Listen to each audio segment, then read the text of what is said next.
Line क्या होता है? Line it is a breathless length. Breath का मतलब होता है चौड़ाई, ठीक है। तो ये एक ऐसी लेंथ होती है जिसकी कोई ब्रेथ नहीं होती। ब्रेथ यानी कि चौड़ाई नहीं होती। मान लो ये लाइन है, अब मैं चाहूँ तो मैं इसको ऐसे भी एक्सटेंड कर सकती हूँ एंड ऐसे भी एक्सटेंड कर सकती हूँ। सो इसकी कोई ब्रेथ नहीं होती। ओके, तो वो यही बोल रहा है ब्रेथलेस लेंथ होती है, यानी कि इसकी कोई चौड़ाई नहीं होती। तो line is a breathless length. मैंने आपको चैप्टर नंबर 5, इससे पहले वाले चैप्टर में लाइन को बहुत अच्छे से समझाया है। आप चाहें अगर आपको लाइन को भी अच्छे से समझना चाहते हो तो वो वीडियोस मेरी देख सकते हो। तो लाइन क्या है? Line is a breathless length. Okay, next word है एंगल। एंगल क्या होता है? Two lines cut each other at a single points. Angle का मतलब होता है जब आपस में दो लाइनें एक दूसरे को काटती हैं एक ही पॉइंट पे, that is known as angle. For example, ये एक लाइन है, इस लाइन का नाम है ए बी, और ये एक लाइन है, इस लाइन का नाम है पी क्यू। तो ये इस पॉइंट पे काट रही है, इस पॉइंट को नाम दे दिया ओ। तो यहाँ पे ये एंगल बनाएंगे ऐसे चारों साइड, ठीक है। और ये पूरा एंगल तो मतलब टोटल आपका ये जो एंगल होगा दैट इज़ 360, वो आप अभी पढ़ोगे, ठीक है। बेसिकली आपको एंगल क्या होता है अभी इतना ज़रूरी है, जब दो लाइंस आपस में एक दूसरे को काटती है और एक ही पॉइंट पे, कॉमन पॉइंट पे काटती है, सिंगल पॉइंट पे, this is a single point, so उसको बोलते हैं angle. Now the third important चीज़, कोलिनियर पॉइंट्स। कोलिनियर पॉइंट्स क्या होता है? मोर देन 2 और more points lie on the same line. Collinear points का मतलब होता है जब एक लाइन पे 2 या 2 से ज़्यादा पॉइंट्स लाए करते हैं। लाए मतलब स्थित, यानी कि एक लाइन पे बहुत सारे पॉइंट्स होते हैं। फॉर एग्जांपल ये लाइन है, इस लाइन का नाम है ए बी। अब इसमें एक पॉइंट सी भी है, एक पॉइंट डी भी है, एक पॉइंट ई भी है। तो इसको हम बोलेंगे, अब देखो 2 से ज़्यादा पॉइंट है, सी डी ई 3 पॉइंट्स है, सो इस लाइन को हम बोलेंगे कोलिनियर पॉइंट्स, ठीक है। कि जब एक लाइन पे कुछ 2 से या 2 से ज़्यादा, ई के अलावा भी हो सकता है, जब 2 या 2 से ज़्यादा पॉइंट्स एक ही लाइन पे होते हैं, ओके, तो इसको हम बोलते हैं कोलिनियर पॉइंट्स। नेक्स्ट है फोर्थ, इसका उल्टा non collinear points. Non collinear points क्या होंगे? व्हेन 2 और more points does not lie on the same line. जब एक लाइन पे 2 या 2 से ज़्यादा पॉइंट्स नहीं होंगे, vice versa of collinear. For example, ये लाइन है ए बी, सो एक भी पॉइंट ना हो, this is a non collinear line और पॉइंट, ओके। ये होता है नॉन कोलिनियर पॉइंट्स, जब इस पर 2 या 2 मतलब पॉइंट्स ही ना हो। बेसिकली कोलिनियर में आपके पॉइंट्स होने चाहिए 2 या 2 से ज़्यादा, और इसमें तो आपके 2 या 2 से ज़्यादा पॉइंट्स होने ही नहीं चाहिए, ठीक है। और इसमें पॉइंट्स नहीं है, this is a line, okay. Now अब हम पढ़ेंगे, आपका एक बेसिक चीज़ें यही थी। अब हम पढ़ेंगे एंगल्स। एंगल्स हमारे काफ़ी टाइप के होते हैं। अब हम पढ़ेंगे how many types of different angle. Basically हमारे 5 टाइप के एंगल्स होते हैं, ठीक है। अब हम पढ़ेंगे 1 बाय 1 एंगल्स, कौन कौन से हैं और क्या क्या हैं। 5 एंगल्स होते हैं हमारे। The first angle is right angle, जिसको हम परपेंडिकुलर, राइट को हम परपेंडिकुलर भी बोलते हैं ना, तो परपेंडिकुलर, ठीक है। The first angle is right angle, okay. Right angle, right angle का मतलब है ऐसा एंगल जो कि 90 डिग्री होना चाहिए। अगर आपसे डेफिनेशन आ जाए तो आप राइट एंगल की डेफिनेशन क्या बताओगे? An angle whose one angle is of 90 degree. एक ऐसी फिगर जिसमें एक एंगल ही अगर आपका 90 डिग्री का होता है तो उसको हम बोलेंगे राइट एंगल, ओके। हमें नहीं मतलब एक और दो, बट बेसिकली हमें एक तो चाहिए ही। For example look at this figure, ये डायग्राम है, ये 90 डिग्री का सिंबल होता है, okay. This is the symbol, so this is the right angle triangle 90 degree, okay. ऐसा नहीं है कि सिर्फ वही शेप में हो, वो ऐसे भी हो सकता है, ठीक है। ये सिंबल है तो आप समझ सकते हो कि वो राइट एंगल है। नेक्स्ट एंगल हमारा होता है एक्यूट एंगल। एक्यूट एंगल की डेफिनेशन मैं बोल रही हूँ आपको, an angle whose one angle is of less than 90 degree. इसका मतलब ये है, एक्यूट एंगल वो एंगल होते हैं जिसका एक एंगल 90 डिग्री से कम होता है। फॉर एग्जांपल ये फिगर मैंने बनाई है, अब ये एक्स यहाँ पे गिवन है, अब जो वो एक्स है वो आपका 90 डिग्री से कम होगा। एक्स आपका 45 हो सकता है, 40 हो सकता है, 85 हो सकता है, 80 हो सकता है, लेकिन 90 से बढ़ेगा नहीं। ना वो 95 हो सकता है, ना वो 92 हो सकता है, ना 91 हो सकता है। लेस देन 90 से कम। ऐसे एंगल जो 90 से कम के होते हैं उसको हम बोलते हैं acute angle. I hope it's clear, okay. Now the third angle, अभी तक हमने 2 एंगल पढ़े हैं, first is right angle and second is acute angle. अब थर्ड एंगल है जिसका नाम है ऑब्ट्यूज एंगल, अब हम उसको पढ़ेंगे। ऑब्ट्यूज एंगल, ऑब्ट्यूज एंगल वो एंगल्स होते हैं जिसका जो एक एंगल होता है that is greater than 90 degree, यानी कि एक्यूट एंगल वो जो 90 से कम के हैं एंड ऑब्ट्यूज एंगल वो जो 90 से बड़े हैं। जैसे कि ये फिगर है, इसमें ये एंगल है दैट इज़ जेड। अब जो वो जेड है वो 90 से बड़ा होना चाहिए, चाहे वो 100 हो, चाहे वो 91 हो, चाहे वो 95 हो या कुछ और। जैसे कि मैंने एग्जांपल दे रखा 105, 135 डिग्री। तो ये एंगल है बेसिकली वो कितना होना चाहिए, 90 डिग्री से बड़ा होना चाहिए।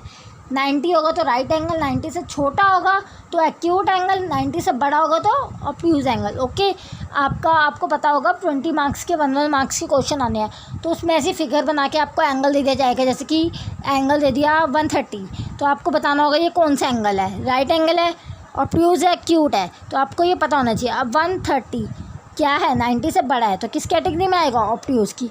अगर मैं आपको बोलती हूँ 36, ये किस में आएगा, 90 से छोटा है। 90 तो राइट तो हो ही नहीं सकता, ऑब्ट्यूज भी नहीं हो सकता क्योंकि ऑब्ट्यूज में 90 से बड़ा। अब 36 तो लेस देन है 90 से, तो एक्यूट। ऐसे करके आपके क्वेश्चन आ सकते हैं और ये 1 मार्क्स के क्वेश्चन आएंगे। बेस्ट है सपोर्ट मटेरियल, अगर आप गवर्नमेंट स्कूल में तो आपको मिल चुके होंगे, तो आप उसमें से 1 मार्क्स के क्वेश्चन की प्रैक्टिस करना।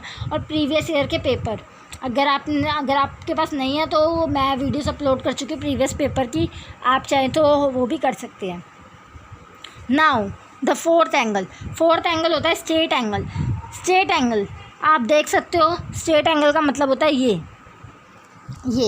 ये पूरी जो लाइन है दिस इज़ अ स्ट्रेट, तो इसको हम बोलते हैं स्ट्रेट एंगल, ठीक है। और ये जो एंगल होना चाहिए वो कितने का होना चाहिए, एग्जैक्ट 180 डिग्री। जैसे राइट एंगल 90 का ही होना चाहिए, तो ऐसे स्ट्रेट एंगल कितने का होना चाहिए, 180 डिग्री। जैसे कि यहाँ पे ये एक एंगल बना रहा है, ठीक है, एस, तो वो कितने का होना चाहिए, 180 से ना छोटा ना बड़ा। ओके, एक चीज़ जो मैं आपको बताना चाहूँगी वो ये कि अब देखो ये आधा, मतलब ये अभी आपका हाफ सेमी सर्कल है, ठीक है। ये पूरा, अगर ये पूरा होता तो ये कितने का हो जाता, ये हो जाता 360 का। अब आपको 360 का हाफ करना है, ये सेमी सर्कल है ना, तो 360 का हाफ 180। ओके, ऐसे ये 90, इतना 90 और ये भी 90, तो 180 हो गया। बेसिकली अगर आपको ऐसे दिक्कत हो रही है तो आप ये याद रखो कि स्ट्रेट एंगल बेसिकली 180 डिग्री का होता है, ना उससे छोटा ना बड़ा। नेक्स्ट है रिफ्लेक्स एंगल, ठीक है। अब रिफ्लेक्स एंगल क्या होता है, अब हमें इसको पढ़ना है। देखो ये फिगर मैंने आपको दे रखी है।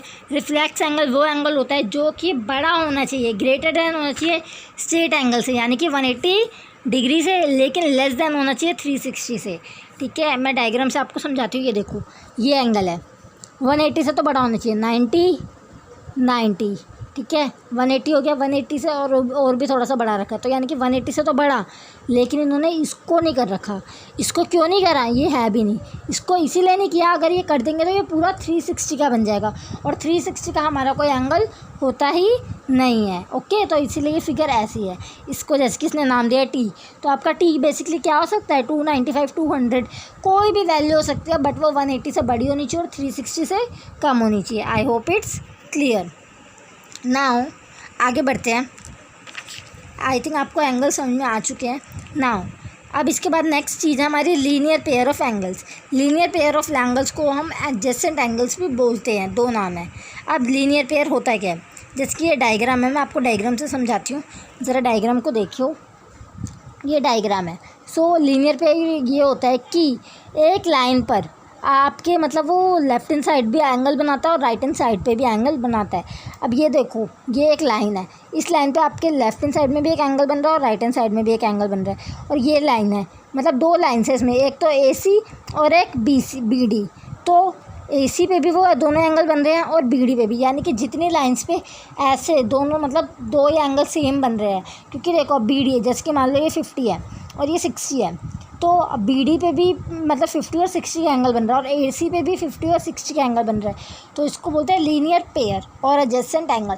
बेसिकली कहने का मतलब ये है, आप देखोगे तो आपको मतलब एक तो फिगर पता चल जाएगी कि ये एंगल ऐसे होते हैं। जैसे कि ऐसे कोई लाइन है, ठीक है, तो ऐसे होगा, ठीक है, मतलब ऐसे एंगल्स होते हैं कि यहाँ पे भी होगा और यहाँ पे भी। तो लेफ्ट हैंड साइड और बेसिकली RHS भी आप बोल सकते हो कि दोनों होते हैं, मतलब अलग से आप क्वेश्चन करोगे तो और अच्छे से आइडिया हो जाएगा। नाउ आगे बढ़ते हैं।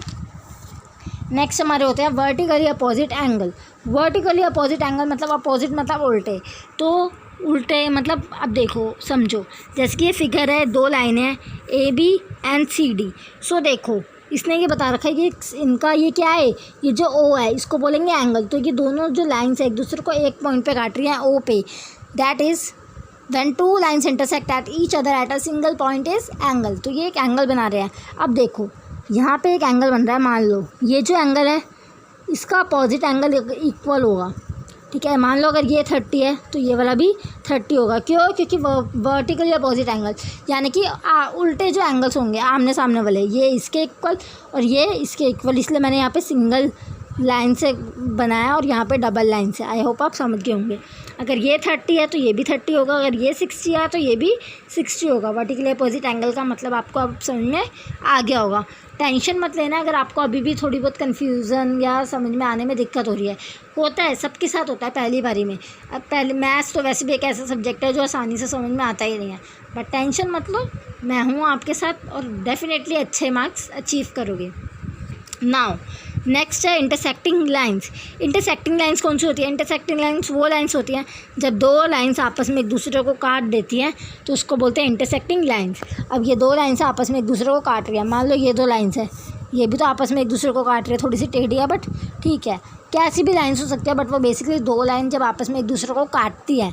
अब यहाँ पे ये काट रही है ना, अगर मैं बोलूँ ये बीच का पॉइंट क्या है तो आप क्या बोलोगे? एंगल। लेकिन जब दो लाइन्स आपस में एक दूसरे को काटती हैं तो उसको बोलते हैं इंटरसेक्टिंग लाइन्स। नेक्स्ट है non intersecting lines. Intersecting lines मतलब जो दो जब लाइन्स एक दूसरे को काटती है। नॉन इंटरसेक्टिंग लाइन्स मतलब जब लाइन्स एक दूसरे को नहीं काटती, तो इसका दूसरा नाम है पैरेलल लाइन्स। ओके, तो इनको हम पैरेलल लाइन से बोल सकते हैं, जैसे कि P Q and R S.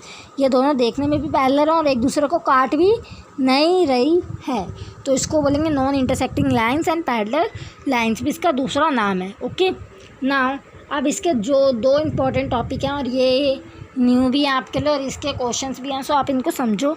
Next है कॉम्प्लीमेंट्री एंगल्स।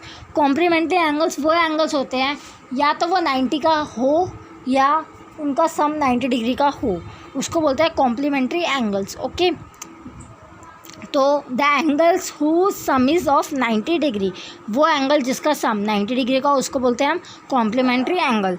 नेक्स्ट है सप्लीमेंट्री एंगल। सप्लीमेंट्री एंगल्स वो एंगल्स होते हैं जिसका सम 90 डिग्री नहीं होना चाहिए, जिसका सम 180 डिग्री होना चाहिए। सो आई थिंक आपको इन दोनों का डिफरेंस पता होना चाहिए।